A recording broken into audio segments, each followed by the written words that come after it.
Welcome back to Cronkite News. I'm Zachary Larson, and this is your Cronkite Sports Report. The Suns fell to the Pelicans at home in Game 2 of their first playoff series. They lost 125 to 114 despite 31 points from star Devin Booker. Now they get set to travel to New Orleans for 2 games this week. The big news coming out of the matchup was Devin Booker leaving the game in the second half with a hamstring strain. The team announced there is no timetable for his return. Forward Mikal Bridges is confident the team is prepared for any scenario. We're going to be ready, man. That's our brother. So, obviously I hope everything goes right. But, I know everybody's ready to step up, so we'll be ready.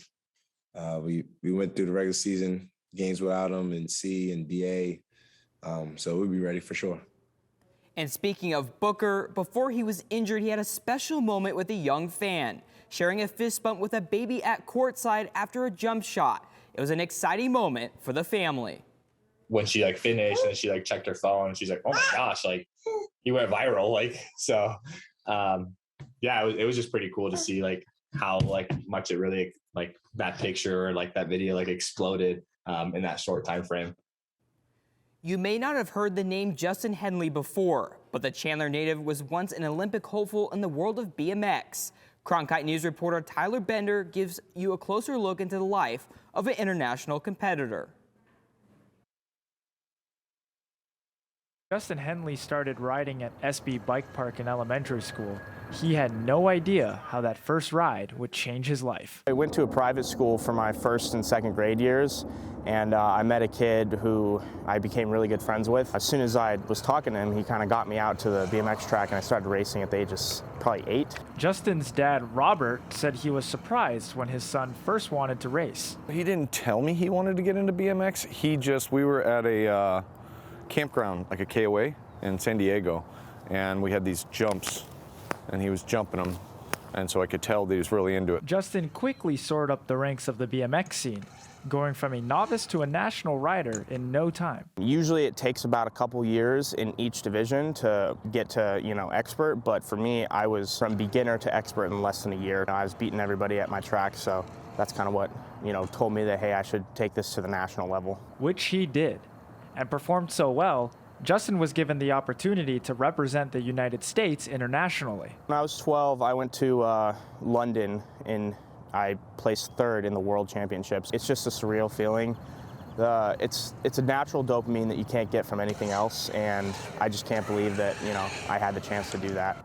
Justin's success made him an Olympic hopeful, getting an invite to a private camp when he was 15. But an injury stalled his career after he broke his arm. It was really hard to kind of keep up with everybody, having a broken arm. Did just about everything I could, but it just wasn't enough to get an invite back. So that's where I kind of stopped taking it seriously, and then I just did it for fun. Though his competitive days of riding are over, Justin still finds time to come back to his roots and enjoy his passion. From Chandler, Tyler Bender, Cronkite News. And moving to the pitch, the Phoenix Rising look to continue their run in the U.S. Open Cup tonight. They face a familiar foe, New Mexico United, a fellow USL team who they just beat in league play on Saturday. The game is at Wild Horse Pass as the Rising look to move into the 4th round of the tournament for the first time since 2014. If they do, the odds that they play against an MLS team increase dramatically.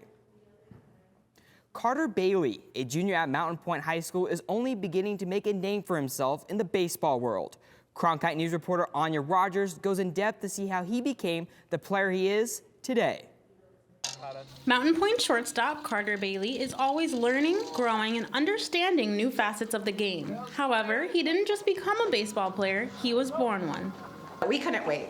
We lasted 5 minutes and we're like, okay, we got to pull over. Where should we go? We have to go somewhere special. So we went to where the Diamondbacks play. We went there and we opened it up, but before we did, I thought, if it says it's a boy, I know this kid's going to be a ball player if he wants to be. I know that he's going to make it. And sure enough, we opened the envelope and it said it's a boy.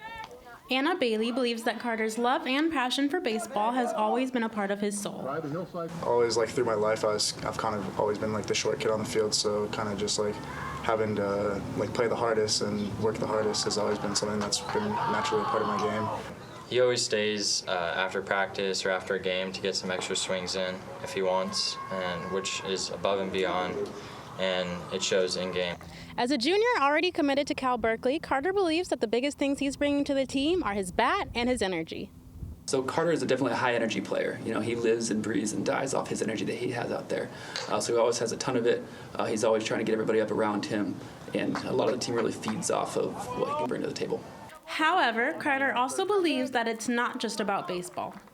It's more academics first, especially for my family as well. I'm not just going there to play baseball. I'm going there to get a degree and hopefully get a job out of there as well, whether that's baseball or academic-wise, whatever it may be. Through all of his achievements, Carter says that while it's cool to see your name on a list, it's more important to recognize your full potential and never stop working towards it. In Phoenix, Anya Rogers, Cronkite News. That's all for today's Cronkite Sports Report. And for the final time for me, back to you, Mia.